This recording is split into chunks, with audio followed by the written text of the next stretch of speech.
İstediğin kadar mutlu ol, istediğin kadar gül. Ama aklındaki insan yanında değilse, gülüşlerin yüzüne ağır gelir. Hep eksik hissedersin kendini, hep yarım.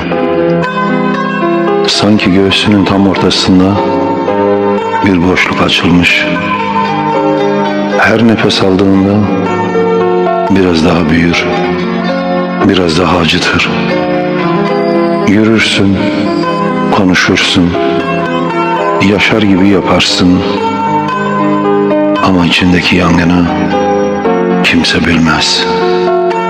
Ve bazen öyle bir an gelir ki, bir fotoğrafta, bir şarkıda, o sessiz özlem öyle bir çığlık olur ki yüreğini parçalar.